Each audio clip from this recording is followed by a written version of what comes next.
বিসমিল্লাহির রহমানির রহিম। Ideal academy Manipur মিরপুরের পক্ষ থেকে সবাইকে জানাচ্ছি আন্তরিক শুভেচ্ছা অভিনন্দন। আশা করি সবাই ভালো আছো। আজকে আমরা ষষ্ঠ শ্রেণীর জ্যামিতি অনুশীলনী 6.2 নিয়ে আলোচনা করব। আমাদের এই অধ্যায়টা আগে কমপ্লিট করতে হবে। এর আগে আমি অনুশীলনী 6.2-এর কিছু আলোচনা করেছিলাম। এখন আমি অনুশীলনী 6.2-এর বিস্তারিত আরও আলোচনা করব। কিছু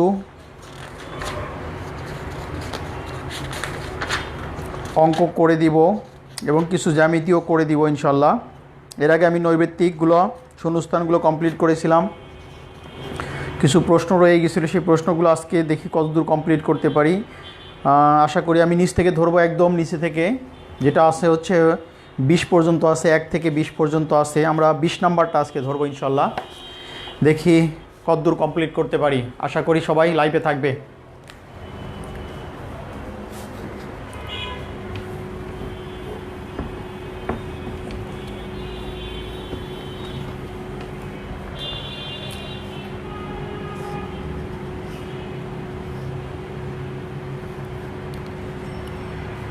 জ্যামিতি অনুশীলনী 6.2-এর 20 নাম্বার।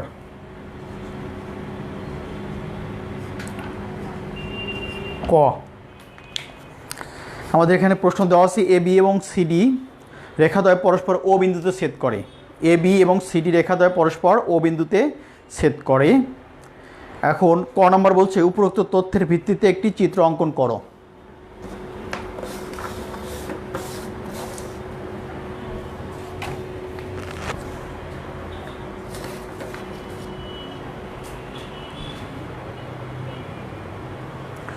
উপরোক্ত তথ্যের ভিত্তিতে যদি আমরা একটা চিত্র অঙ্কন করতে যাই তাহলে কি আসে দেখো। এ বি এবং সিডি রেখাদ্বয় পরস্পর ও বিন্দুতে ছেদ করেছে।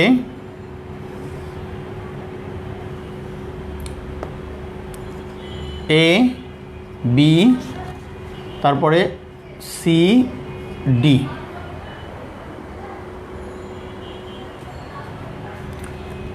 এই পাশটা দাও, সি ডি, এটা হচ্ছে ও। এটা আমরা কি বর্ণনা লিখতে পারি? উপরোক্ত তথ্যের ভিত্তিতে একটি চিত্র অঙ্কন করো। তাহলে আমরা একটা চিত্রে যে বর্ণনা দিব, চিত্রে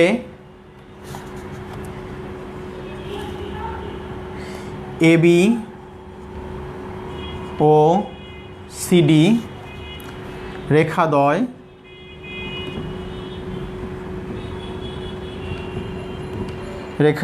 পরস্পর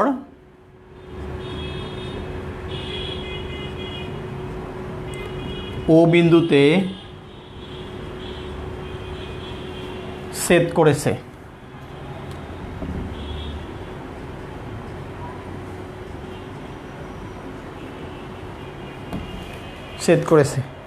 তাহলে এইটা ছিল আমাদের বর্ণনা। এখানে যখন আঁকবা তখন একটা অ্যারো চিহ্ন দিয়ে দিবা,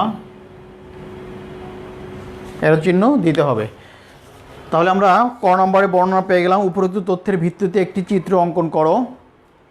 উপরোক্ত তথ্য ছিল এ বি এবং সিডি রেখাদ্বয় পরস্পর ও বিন্দুতে ছেদ করেছে। তাহলে এ বি সিডি রেখাদ্বয় পরস্পর ও বিন্দুতে ছেদ করেছে, এটাই ছিল আমাদের প্রথম প্রশ্নের অ্যান্সার। চিত্রটা এরকমভাবে এঁকে দিতে হবে।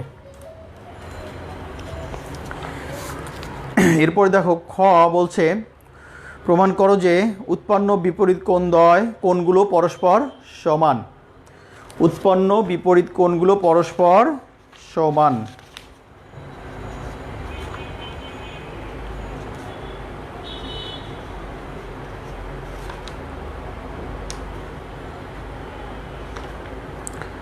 আমরা উপপাদ্য 2 যেটা পড়েছিলাম, উপপাদ্য 2,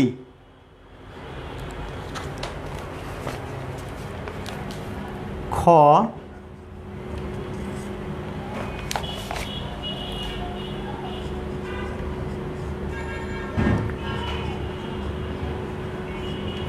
উপপাদ্য 2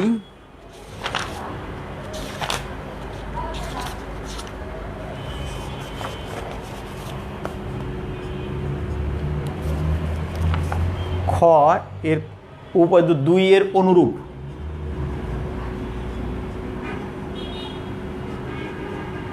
বর্ণনা।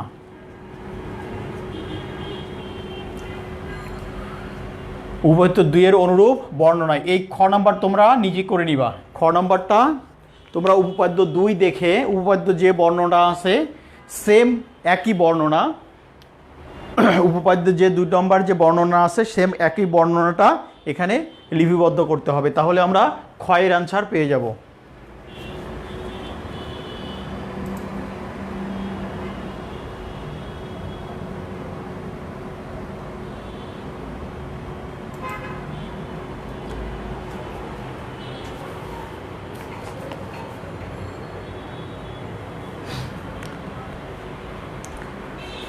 তারপরে দেখো এই প্রশ্নের আরেকটা অ্যান্সার আছে,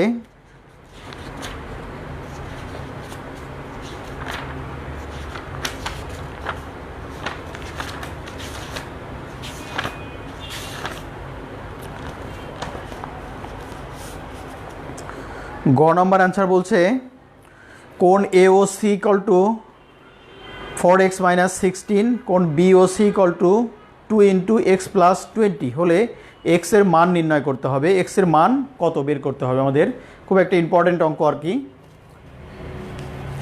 আমরা এটা একটা চিত্র অঙ্কন করে নিব।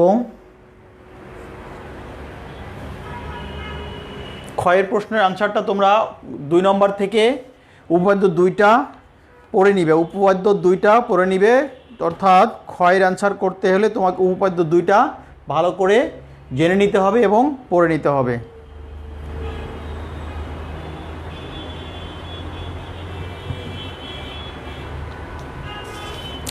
এরপরে আমি গ নম্বর অ্যান্সার করব। আমি চিত্রটা রেখে দেই, চিত্র সহ মুছে দেই, পাশে আমি লিখব, চিত্রটা আঁকবো পাশে।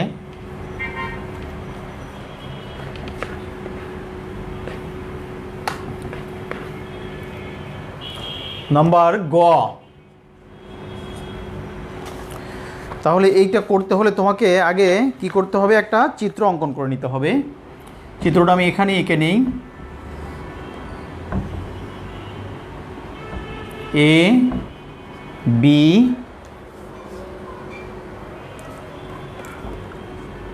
D C O,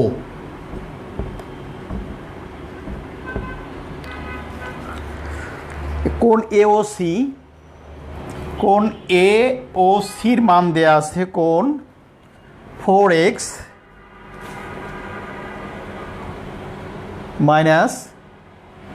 16, কোণ AOC এর মান দেওয়া আছে এটা, আর কোণ BOC এর মান দেওয়া আছে, এটার মান দেওয়া আছে 2 × x + 20, এই দুটার মান দেয়া আছে, এই কোণটা এবং এই কোণটা, দুইটা কোণের মান দেয়া আছে। তাহলে আমরা x এর মানটা কিভাবে বের করব দেখো, খেয়াল করো।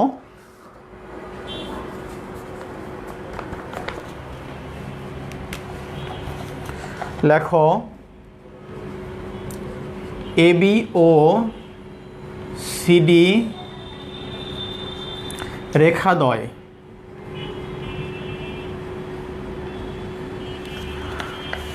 পরস্পর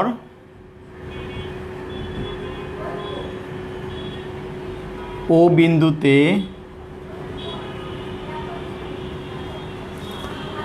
ছেদ করে।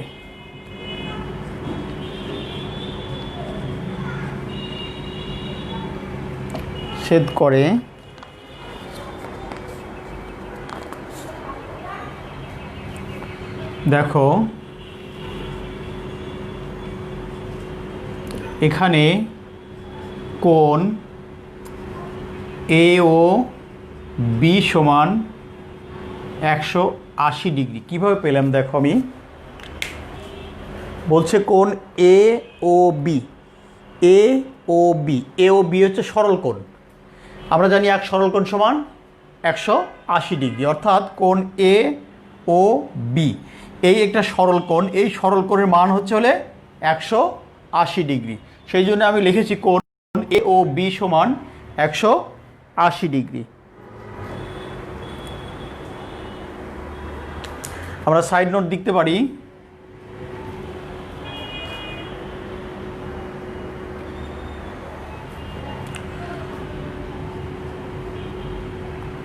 সরল কোণ বলে, অর্থাৎ AOB সরল কোণ বলে এর মান হচ্ছে 180 ডিগ্রি। এখন দেখো খেয়াল করো এই AOBকে কি করে ভাগ করা যায়। দেখো কোণ AOB, এখানে কয়টা কোণ আছে? দুইটা কোণ, একটা কোণ এবং একটা কোণ। সে কোণটা কি আছে? কোণ AOC আর COB, এই দুইটা কোণ সমান মিলা হয় হচ্ছে 180 ডিগ্রি। খেয়াল করো অতএব কোণ AOC প্লাস কোণ BOC সমান 180 ডিগ্রি। আমি আবার বলছি দেখো কোণ AOB একটা সরল কোণ, আমি বলছি AOB 180 ডিগ্রি সরল কোণ বলে, অর্থাৎ এটা সরল কোণ বিধায় সরল কোণের উপরে একটা লম্ব অঙ্কন করা হয়েছে, OC একটা লম্ব অঙ্কন করা হয়েছে। এই লম্বতে দুইটা কোণ উৎপন্ন হয়েছে। কি কি কোণ উৎপন্ন হয়েছে? কোণ AOC একটা কোণ আর কোণ BOC আর একটা কোণ, অর্থাৎ এই দুইটা কোণ উৎপন্ন হয়েছে। এখন দেখো এই সমাধান আমরা বা দিয়ে করবো। দেখো বা কোণ AOC এর মান দেওয়া আছে, দেখো কোণ AOC এর মান দেওয়া আছে 4x মাইনাস 16 প্লাস কোণ BOC এর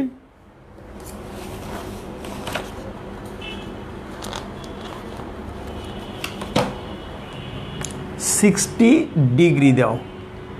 এটা একটা ব্র্যাকেটের মধ্যে রাখো, প্লাস BOC এর মান দেয়া আছে হচ্ছে হলে 2 ইন্টু x প্লাস 20 ডিগ্রি সমান সমান 180 ডিগ্রি। খেয়াল করো দেখো আমরা সাইড নোট দিব মান বসিয়ে।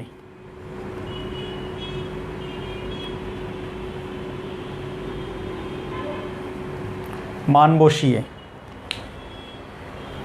আমরা AOC এর মান বসালাম হচ্ছে 4x মাইনাস 16 আর BOC এর মান বসালাম 2 ইন্টু x প্লাস 20। বা দিয়ে সমাধান করো। দেখো বা 4x মাইনাস 16 প্লাস ডিগ্রিটা ইয়েটা উঠিয়ে দেবো, আমরা ব্র্যাকেটটা উঠিয়ে দেব, 2x প্লাস 20 দুগুণে 40 40 ডিগ্রি সমান সমান 180 ডিগ্রি। বা 4x থেকে 2x বাদ দিয়ে দাও, দুইটা যোগ হয়ে যাবে। দেখো দুইটাই যোগ, 2x আর 4x দুইটাই হবে কি যোগ হয়ে যাবে। তাহলে 4 আর 2 6x, আর এটা হচ্ছে প্লাসে মাইনাসে মাইনাস হয়ে যায়। 40 ডিগ্রি থেকে 60 ডিগ্রি বাদ দিলে থাকে হচ্ছে প্লাস 24 ডিগ্রি সমান সমান 180 ডিগ্রি।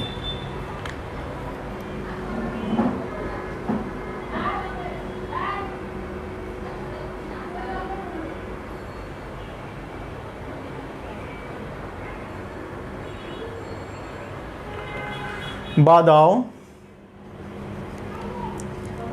6x সমান সমান এটা ওই পাশে চলে যাবে, অর্থাৎ 180 ডিগ্রি মাইনাস 24 ডিগ্রি। বা 6x সমান সমান বিয়োগ করে দাও 6 হাত থেকে 1 2 3 5 আর 8 থেকে 5 বাদ দিলে 8 থেকে 3 বাদ দিলে 5 156 ডিগ্রি।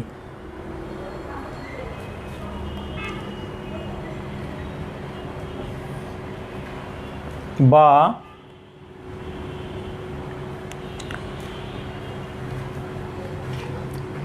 6x ডিগ্রি 6x সমান সমান 156 ডিগ্রি বা x সমান সমান 156 ভাগ 6।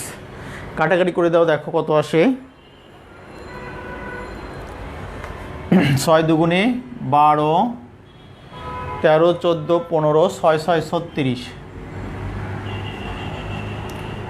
অতএব x সমান সমান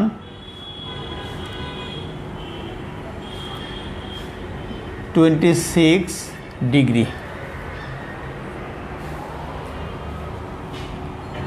এটাই হচ্ছে অ্যান্সার। দেখো আমাদের প্রশ্ন ছিল এক্স এর মান নির্ণয় করো, এক্স এর মান কত বের হলো। তাহলে আমাদের এক্স এর মান বের হলো হচ্ছে 26 ডিগ্রি। এই অঙ্কটা খুব ইম্পর্টেন্ট, তোমরা বাসায় বেশি বেশি করে প্র্যাকটিস করবে। আর খুবই সোজা, একদম সোজা, নিয়ম মতো করলে খুবই সোজা একদম। দেখো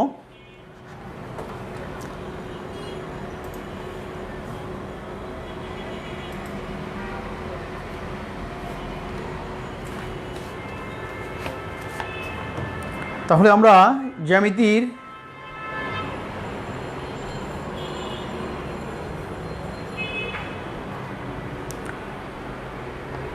দুই নম্বরটা 20 নম্বরটা কমপ্লিট করলাম।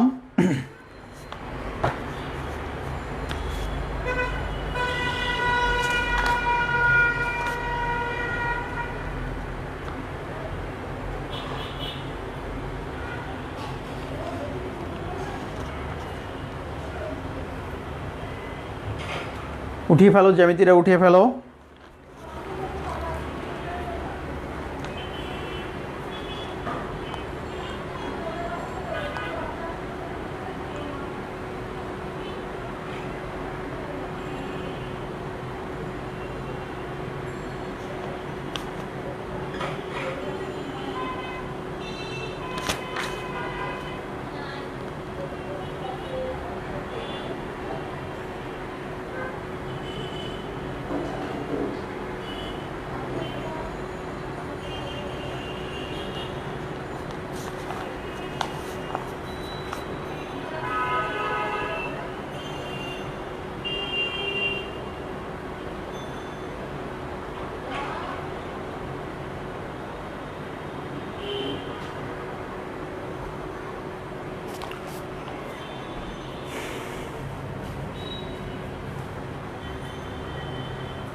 আমরা যে জ্যামিতিটা করলাম সেই জ্যামিতিটা খুবই ইম্পর্টেন্ট। এরপরে আমি আরেকটা জ্যামিতি করাবো।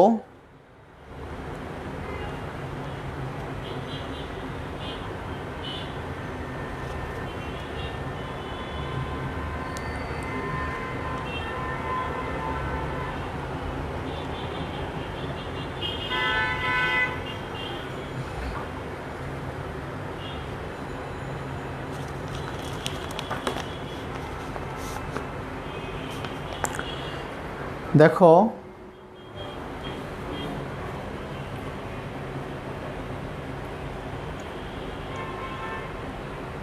উঠিয়ে ফেলো।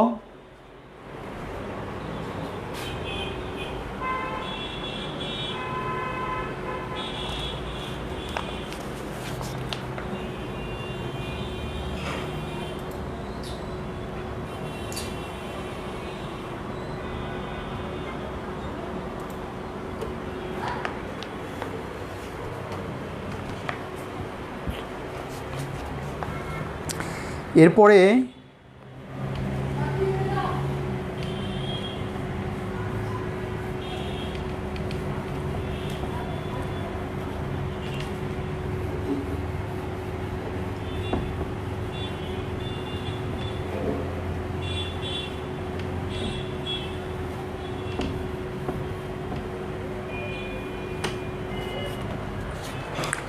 পৃষ্ঠা নাম্বার 121,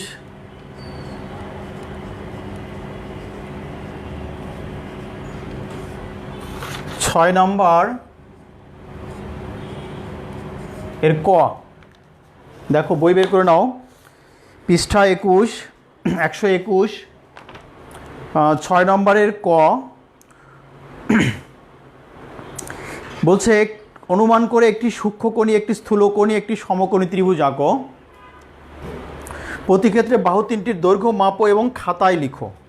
প্রতি ক্ষেত্রে বাহু তিনটির দৈর্ঘ্য মাপো এবং খাতায় লিখতে বলছে। আর প্রতি ক্ষেত্রে খ নম্বর বলছে প্রতি ক্ষেত্রে কোন তিনটির পরিমাপ করো এবং খাতায় লিখো, দেখে কোন তিনটির পরিমাপের যোগফল সর্বক্ষেত্রে একই বলে মনে হয় কিনা বলা হয়, বলো। আচ্ছা, এখন খেয়াল করো, দেখো নাম্বার ক আমরা একটা করি, দেখো একটা ত্রিভুজ দিয়ে করি, সূক্ষ্মকোণী ত্রিভুজ। সূক্ষ্মকোণী ত্রিভুজের সংজ্ঞা হচ্ছে যে ত্রিভুজের তিনটি কোণই ছোট বা সূক্ষ্ম, যে ত্রিভুজের তিনটি কোণই ছোট বা সূক্ষ্ম তাকে সূক্ষ্মকোণী ত্রিভুজ বলা হয়। আর সূক্ষ্মকোণী ত্রিভুজটা চিত্র হবে এরকম।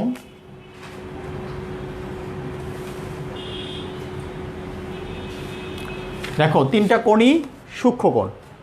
এখন এর নাম যদি দেই আমি এ বি সি, তাহলে বর্ণ অনুসারে বাহু তিনটি দৈর্ঘ্য মাপো এবং খাতায় লিখো। এখন আমি বর্ণনা লিখব কিভাবে? চিত্রে এ বি সি একটি সূক্ষ্মকোণী ত্রিভুজ।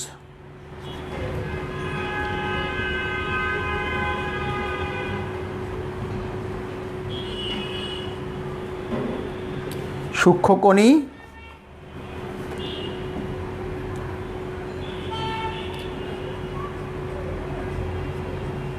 ত্রিভুজ যার এবি বাহু সমান সমান, আমরা সেন্টিমিটারে মাপবো এই বাহুটা, এবি বাহুটা মেপে মনে করো যে 60 সেন্টিমিটার সেমি। বিসি বাহু, বিসি সমান সমান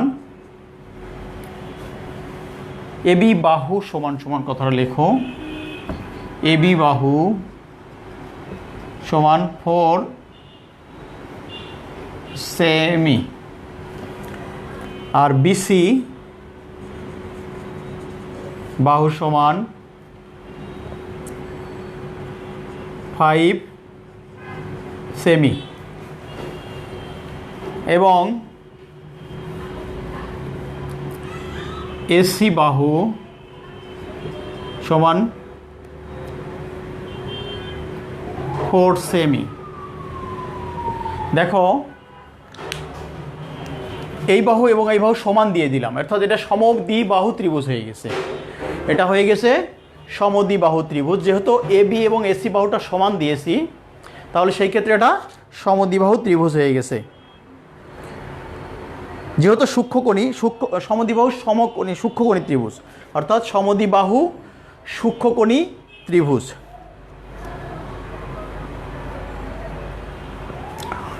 সমান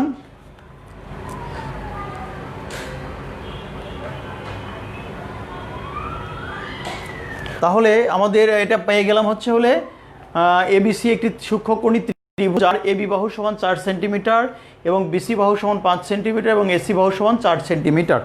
এখন যদি বলে যে বাহু সমষ্টি কত, এর বাহুগুলোর যোগফল ক্ষেত্রে সর্বক্ষেত্রে সমান কি না, বা যদি বলে বাহুগুলোর সমষ্টি কত, অতএব বাহুগুলোর সমষ্টি এবি প্লাস বিসি প্লাস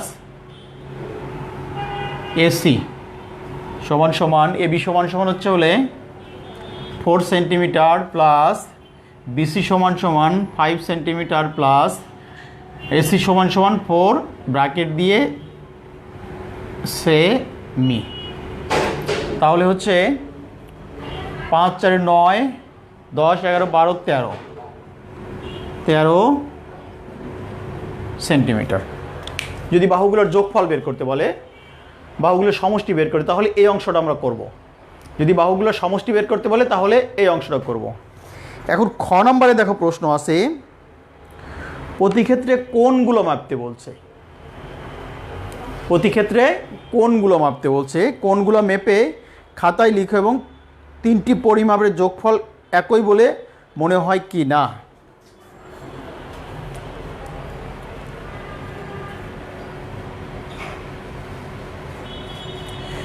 যদি আমি এটার কোণ মেপে দেখি তাহলে কি হবে?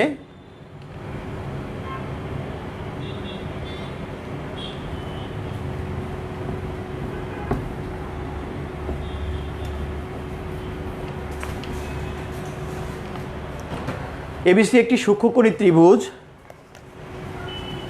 যার কোণ এবিসি সমান, জিনিস খেয়াল করবা, ত্রিভুজ যত প্রকার ত্রিভুজ হোক না কেন, সমকোণী, সূক্ষ্মকোণী, স্থূলকোণী, যে ত্রিভুজই হোক না কেন, ত্রিভুজের তিন কোণের সমষ্টি 180 ডিগ্রি, অর্থাৎ 180 ডিগ্রি। যত প্রকার ত্রিভুজই হোক না কেন, ত্রিভুজ অলওয়েজ 180 ডিগ্রি। চতুর্ভুজ অলওয়েজ 360 ডিগ্রি। চতুর্ভুজ অলওয়েজ হচ্ছে 360 ডিগ্রি হয়ে থাকে। এক্ষেত্রে মনে রাখবা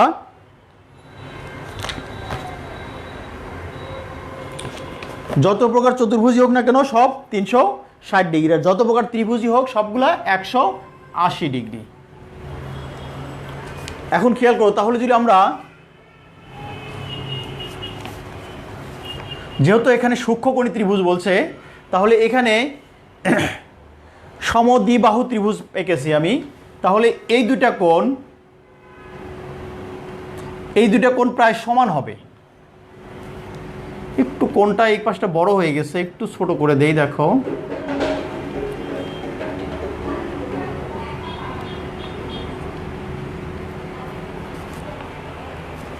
তাহলে এই কোণটা যদি 60 ডিগ্রি হয় তাহলে এটাও হবে 60 ডিগ্রি, তাহলে এটাও হবে 60 ডিগ্রি। তাহলে কোণ এবিসি সমান 60 ডিগ্রি, কোণ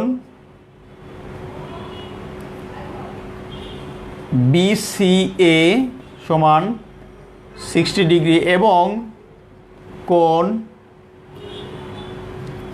বিএসি সমান 60 ডিগ্রি। অর্থাৎ দেখো 3 6 18 180 ডিগ্রি হয়ে গেছে। অথবা তোমাদের মেপে, চাঁদা দ্বারা মেপে যত পরিমাণ আসবে কোণটা, চাঁদা দ্বারা মাপার পরে যে পরিমাণ আসবে কোণটা, সেই কোণটা আমরা এখানে লিপিবদ্ধ করব। তাহলে আমাদের কোণ মাপার ক্ষেত্রে এইভাবে লিখব, ত্রিভুজ এ একটি সূক্ষ্মকোণী ত্রিভুজ যার কোণ এবিসি সমান 60 ডিগ্রি, কোণ বিএসসি সমান অর্থাৎ সি কোণ 60 ডিগ্রি, কারণ বিএসসি অর্থাৎ এ কোণ সমান হচ্ছে 60 ডিগ্রি, আর বি কোণ তো আমরা আগেই এখানে লিখেছি 60 ডিগ্রি। আশা করি এই কোণ পরিমাপের ক্ষেত্রে জিনিসগুলো বুঝতে পেরেছো।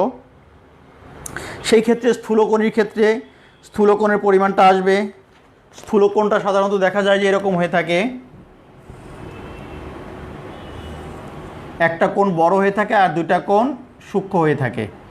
দুইটা কোণ হচ্ছে সূক্ষ্ম কোণ আর একটা হচ্ছে বড় কোণ, অর্থাৎ এইটার পরিমাণটা হয় বেশি, যেমন 120 ডিগ্রি, 30 ডিগ্রি, 40 ডিগ্রি যেরকম পরিমাণ হতে পারে। তখন এই দুইটা কোণ হবে কত? 30 30 60 ডিগ্রি, 30 ডিগ্রি 30 ডিগ্রি, তাহলে হয়ে যাবে হচ্ছে 180 ডিগ্রি। এইভাবে